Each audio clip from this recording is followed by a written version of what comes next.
Universitas Sitanggang. Di sini saya akan membawakan materi mengenai teks laporan hasil observasi.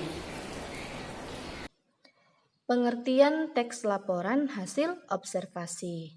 Nah, laporan hasil observasi adalah hasil kegiatan pengamatan berdasarkan fakta dan data. Maksudnya, laporan observasi ini penyampaian suatu kegiatan yang diamati secara cermat sesuai dengan data dan fakta. Jadi, laporan hasil observasi ini bukan berdasarkan imajinasi atau rekayasa, tetapi laporan hasil observasi ini adalah sesuatu yang sudah terjadi. Kita melakukan yang namanya pengamatan ataupun penelitian. Maka itulah yang dimaksud dengan laporan hasil observasi. Dia disusun berdasarkan fakta dan data. Nah, laporan hasil observasi terbagi menjadi 3 kategori umum, yaitu yang pertama, fenomena alam, yang kedua, peristiwa budaya, dan yang ketiga, kondisi sosial.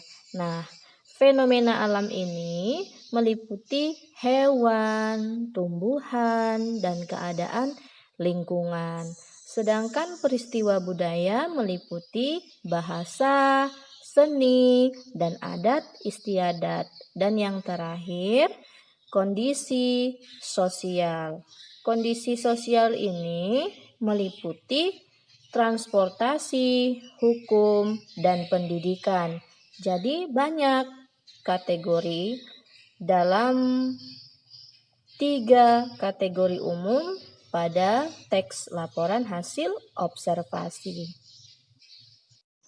Nah, pada teks laporan hasil observasi ada ciri-ciri teks laporan hasil observasi.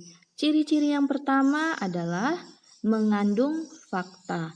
Maksudnya, dalam teks laporan hasil observasi itu kita menyusunnya berdasarkan fakta dan data, tidak berdasarkan khayalan. Dia benar-benar terjadi. Peristiwa yang kita susun dalam teks laporan hasil observasi tersebut benar-benar terjadi. Nah, ciri-ciri yang kedua, bersifat objektif. Hal ini terbukti tidak adanya keberpihakan penulis terhadap hal-hal yang dilaporkan. Tidak ada yang ditutup-tutupi untuk kepentingan pihak tertentu, yaitu tidak terdapat kata ganti orang pertama, tetapi terdapat kata ganti orang ketiga atau kata benda sebagai objek. Nah, ciri-ciri yang ketiga, ditulis lengkap dan menyeluruh. Maksudnya, teks laporan hasil observasi ini kita susun berdasarkan struktur dari teks laporan hasil observasi. Kita susun berdasarkan data yang kita peroleh pada saat kita melakukan pengamatan di lapangan sesuai dengan data dan fakta. Nah, yang keempat, bersifat kekinian atau terbaru. Maksud dari bersifat kekinian atau terbaru ini, kegiatan atau pengamatan yang dilaporkan merupakan sebuah fenomena terbaru yang harus diketahui oleh pembaca. Misalnya, pada saat ini hal yang terbaru itu adalah COVID-19. Nah, di situ kita melakukan pengamatan mengenai COVID-19 ini. Nah, yang terakhir, menambah pengetahuan dan wawasan pembaca. Tentunya dalam menyusun teks laporan hasil observasi dengan diharapkan menambah pengetahuan dan wawasan pembaca pada saat kita menyusun yang namanya teks laporan hasil observasi. pengetahuan orang akan bertambah dan pembaca akan mendapatkan wawasan dan pengetahuan. Tujuan teks laporan hasil observasi. Nah, tentunya teks laporan hasil observasi ini memiliki tujuan, yaitu untuk memberikan informasi umum tentang berbagai kelas benda atau sesuatu yang dicermati seperti hewan, pepohonan, batu-batuan, telepon genggam, dan masih banyak lagi. Nah, maksudnya pada saat kita menyusun yang namanya teks laporan hasil observasi, kita tentukan dulu objeknya. Misalnya kita mengambil objek hewan. Nah, pada hewan ini kita ambil salah satu contoh, yaitu kucing. Nah, pada objek kucing ini, di sini kita menjelaskan mengenai apa itu kucing, apa itu ciri-ciri dari kucing, jenisnya, kemudian kucing ini termasuk golongan hewan apa, dan manfaat dari kucing. Nah, dengan demikian pada saat orang membaca teks laporan hasil observasi kita dengan objek kucing tadi, orang akan mendapatkan informasi pada saat membaca teks laporan hasil observasi yang kita tulis. Dengan demikian orang jadi mengetahui, oh, kucing itu ternyata berbulu, ternyata matanya lebar, dan ternyata kucing ini memiliki bermacam-macam ciri. Begitu. Nah, sekarang kita membahas mengenai struktur teks laporan hasil observasi. Struktur teks laporan hasil observasi terbagi menjadi 3. Yang pertama, definisi umum. Nah, apa ya yang dimaksud dengan definisi umum? Definisi umum ini adalah berisi pengertian tentang sesuatu yang dibahas.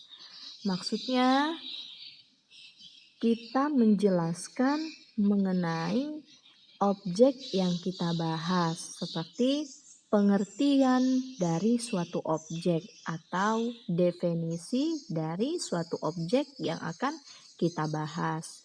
Misalnya, objek yang kita pilih kucing.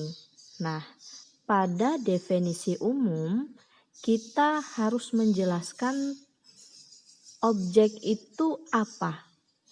Objeknya apa? Pengertian dari objek ini apa? Misalnya kucing tadi. Nah, kucing adalah hewan mamalia yang banyak dipelihara dan disukai oleh banyak orang. Nah, itulah maksud dari definisi umum. Kita menjelaskan pengertian dari objek yang kita bahas. Nah, struktur teks laporan hasil observasi yang kedua, deskripsi bagian. Deskripsi bagian ini berisi tentang gambaran sesuatu yang dilaporkan secara rinci. Maksudnya, objeknya itu tadi kucing.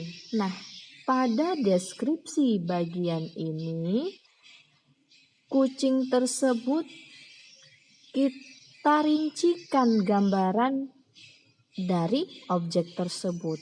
Misalnya, kucing memiliki ciri-ciri bermata bulat dan tajam, berekor, berkuku panjang, berbulu, dan banyak disukai banyak orang. Nah, itulah maksud dari deskripsi bagian.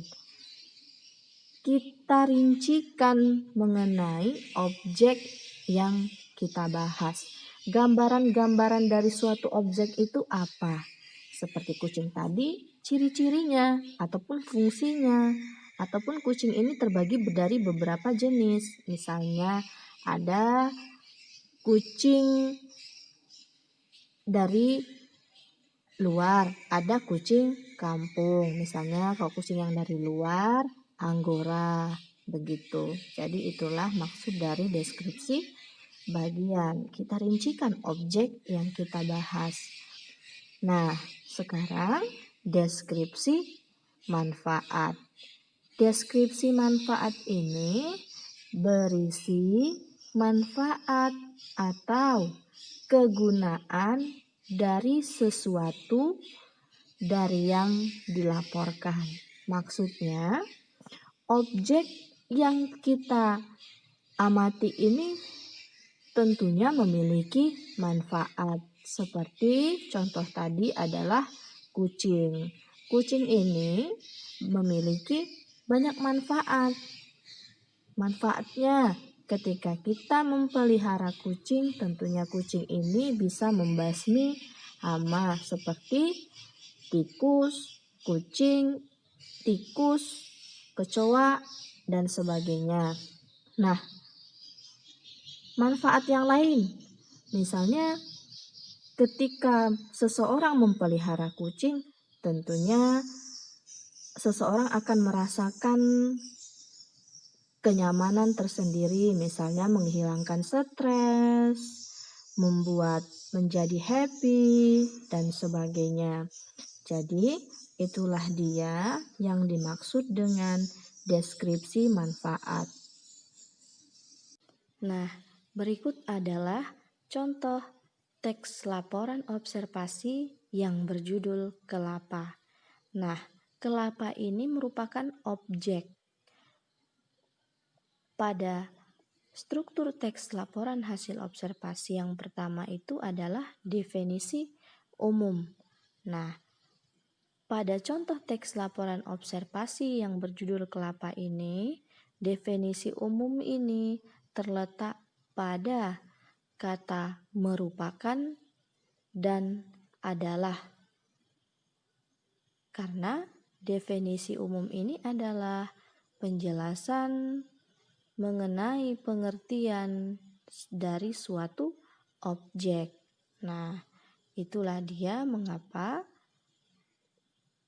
teks ini yang berjudul kelapa ini merupakan contoh dari definisi umum.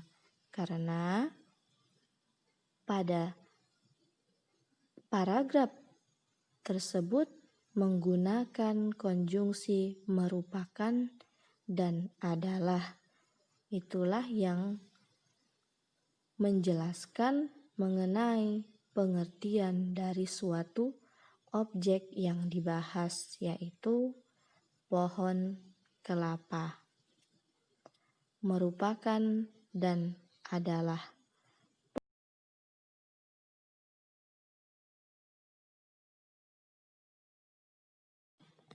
Sekarang kita membahas mengenai struktur teks laporan hasil observasi yang kedua, yaitu deskripsi bagian. Nah, pada struktur teks laporan hasil observasi deskripsi bagian ini menjelaskan bahwa deskripsi bagian adalah berisi tentang gambaran sesuatu yang dilaporkan secara rinci.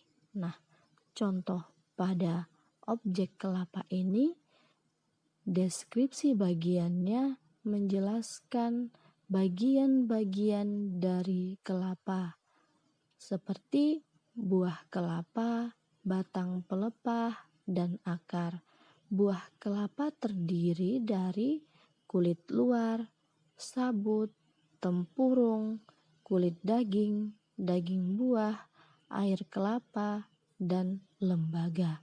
Itulah dia contoh dari struktur teks laporan hasil observasi yang kedua, yaitu deskripsi bagian. Maksudnya di sini, pada bagian deskripsi bagian, kita menjelaskan bagian-bagian dari kelapa, seperti contoh pada teks laporan hasil observasi yang berjudul kelapa.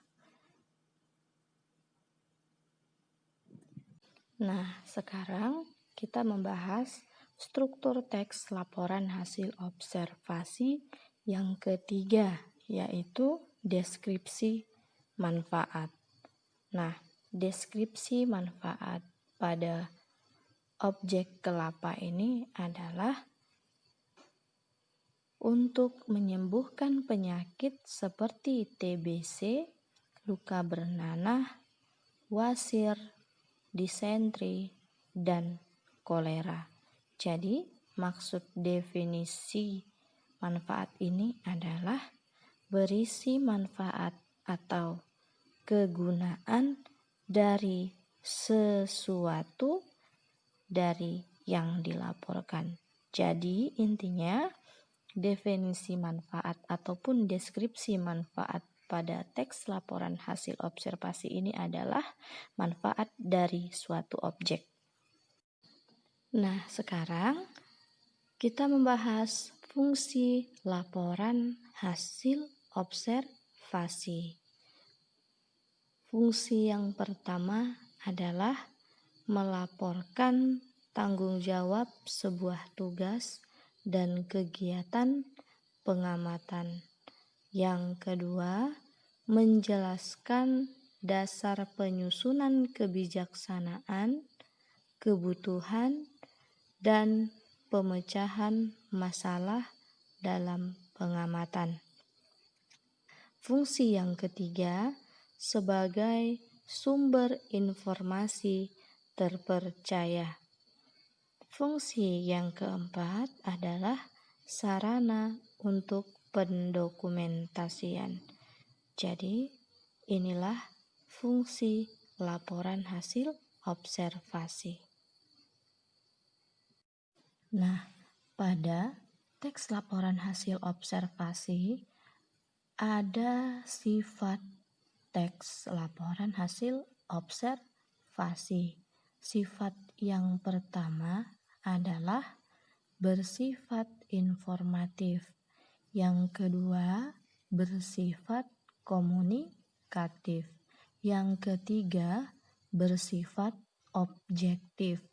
Nah, maksud dari sifat teks laporan hasil observasi yang pertama adalah bersifat informatif. Maksudnya, memberikan informasi yang berguna mengenai objek yang diamati kepada pembaca. Tentunya, teks laporan hasil observasi ini memberikan informasi kepada pembaca, bersifat informatif. Nah, sifat yang kedua bersifat komunikatif. Maksudnya, teks tersebut menggunakan bahasa yang seolah-olah membuat kita sedang berkomunikasi dengan teks tersebut. Tujuannya adalah agar isi laporan dalam teks lebih mudah dimengerti. Jadi itulah yang dimaksud dengan sifat komunikatif. Kemudian yang ketiga, bersifat objektif. Maksudnya, teks laporan tersebut harus faktual dan berpatokan pada informasi yang sah tentang apa yang benar-benar terjadi.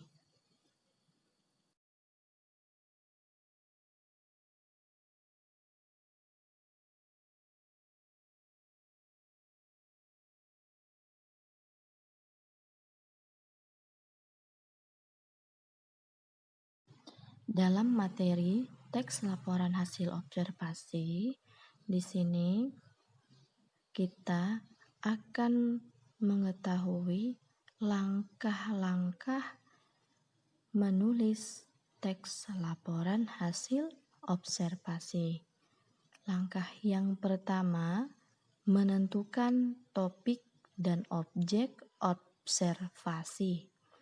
Maksudnya adalah sebelum kita melakukan yang namanya pengamatan atau sebelum kita menyusun yang namanya teks laporan hasil observasi, terlebih dahulu kita harus menentukan topik masalah yang akan diamati atau diteliti.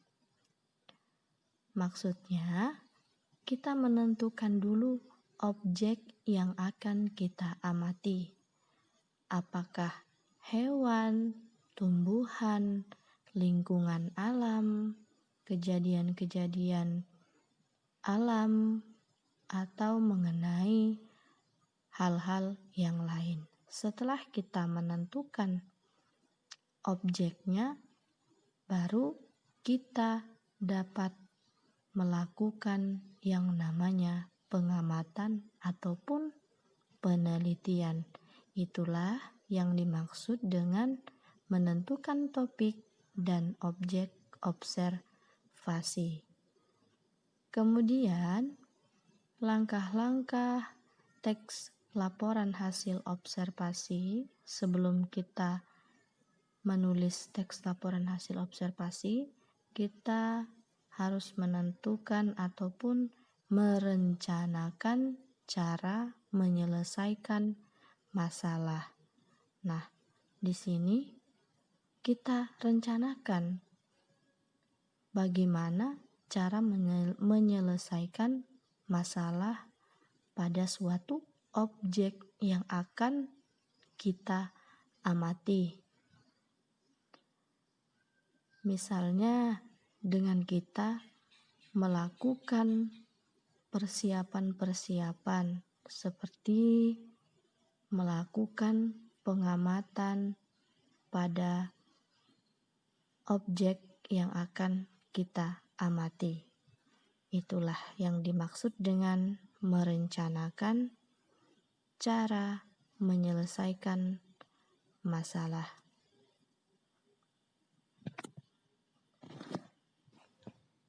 Langkah menulis teks laporan hasil observasi yang ketiga, melakukan pengamatan sesuai dengan masalah.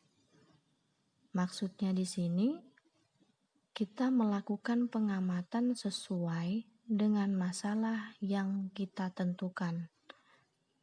Tadi pada langkah menulis teks laporan hasil observasi, yang pertama kita menentukan objeknya terlebih dahulu ataupun topik masalahnya. Nah, pada langkah menulis teks laporan hasil observasi yang ketiga ini, kita melakukan pengamatan sesuai dengan masalah yang ditentukan.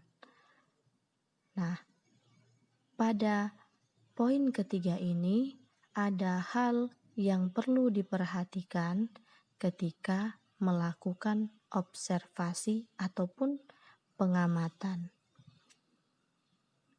Yang pertama, mencatat data yang diperlukan sesuai dengan tujuan laporan.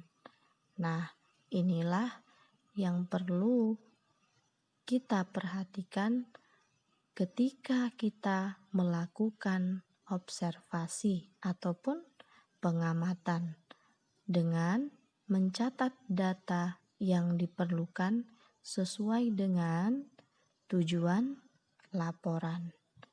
Nah, hal yang perlu diperhatikan ketika melakukan observasi yang berikutnya yaitu yang kedua, melakukan survei tempat atau mencari referensi.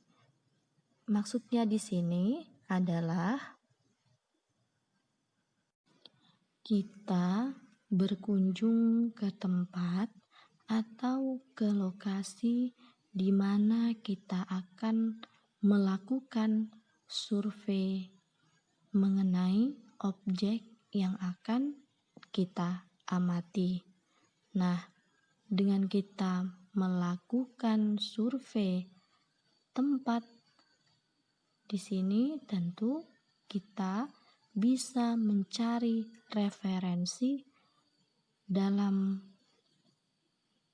melakukan ataupun mencatat data-data mengenai objek yang akan kita amati.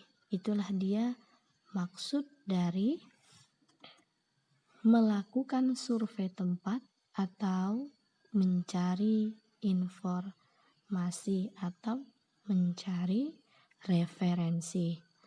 Nah, hal yang perlu diperhatikan ketika melakukan observasi yang ketiga adalah menemui narasumber bila ada untuk memperkuat data. Misalnya, kita melakukan pengamatan mengenai objek yang sudah kita tentukan. Nah, di sini tentunya untuk memperkuat data ataupun informasi yang kita sudah peroleh, kita harus menemui atau menjumpai narasumber agar dengan adanya narasumber dapat memperkuat data-data yang kita peroleh saat kita melakukan yang namanya pengamatan terhadap suatu objek. Nah, berikutnya hal yang perlu diperhatikan ketika melakukan observasi adalah mencatat hasil observasi. Maksudnya, mencatat hasil observasi, kita mencatat berbagai informasi yang kita peroleh pada saat kita melakukan pengamatan ataupun penelitian agar informasi-informasi yang sudah kita peroleh tercatat dengan rapi dan pada saat kita menyusunnya ke dalam teks laporan hasil observasi dapat tersusun secara benar. Itulah yang dimaksud dengan mencatat hasil observasi terhadap objek yang kita amati. Nah, itulah dia hal yang perlu diperhatikan ketika melakukan observasi. Ada 4 yang perlu diperhatikan. Berikutnya, langkah menulis teks laporan hasil observasi. Yang keempat, meneliti ulang hasil pengamatan. Nah, setelah kita memperoleh informasi dalam pengamatan ataupun penelitian yang sudah kita amati, kita harus meneliti ulang atau mengkaji ulang hasil dari pengamatan ataupun penelitian yang sudah kita peroleh. Tujuannya agar pengamatan yang kita lakukan bisa kita tanggung jawabi kebenarannya. Itulah yang dimaksud dengan meneliti ulang hasil pengamatan. Nah, berikutnya langkah menulis teks laporan hasil observasi yang kelima, membuat kerangka hasil pengamatan berdasarkan struktur teks laporan hasil observasi, yaitu pernyataan umum, deskripsi bagian, dan deskripsi manfaat. Itulah dia yang dimaksud membuat kerangka hasil pengamatan. Dengan kita membuat kerangka hasil pengamatan, kita dengan mudah dapat menyusun hasil penelitian yang sudah kita lakukan agar menjadi teks laporan hasil observasi yang baik, yang sesuai dengan langkah-langkahnya atau yang sesuai dengan struktur dalam teks laporan hasil observasi. Definisi umum mengenai penjelasan pada suatu objek. Deskripsi bagian mengenai hal-hal ataupun bagian-bagian pada suatu objek yang disusun secara rinci. Nah, deskripsi manfaat dari objek yang kita amati. Nah, berikutnya langkah menulis teks laporan hasil observasi adalah menyusun laporan hasil observasi. Maksudnya di sini adalah kita menyusun laporan hasil observasi atau mengembangkan kerangka laporan menjadi laporan yang baik sesuai dengan kaidah kebahasaan teks laporan hasil observasi, dan tentunya dengan memperhatikan penggunaan ejaan dan tanda baca serta kata baku. Itulah yang harus kita perhatikan pada saat menulis teks laporan hasil observasi, yaitu menyusun laporan hasil observasi dengan memperhatikan kaidah kebahasaan dan penggunaan ejaan, tanda baca, dan kata baku. Nah, langkah menulis teks laporan hasil observasi yang terakhir adalah menyunting teks hasil observasi. Maksudnya di sini menyunting teks hasil observasi adalah membenahi atau menyunting teks laporan hasil observasi. Hal ini bertujuan untuk mengoreksi kesalahan-kesalahan yang mungkin ada dalam tulisan, baik yang berkaitan dengan isi, struktur, ataupun penggunaan kaidah bahasanya. Itulah yang dimaksud dengan menyunting teks laporan hasil observasi. Dengan kita menyunting teks laporan hasil observasi yang telah kita amati dan kita teliti, tentunya bertujuan mengoreksi kesalahan-kesalahan yang mungkin ada dalam tulisan, baik yang berkaitan dengan isi, struktur ataupun kebahasaan atau kaidah bahasanya.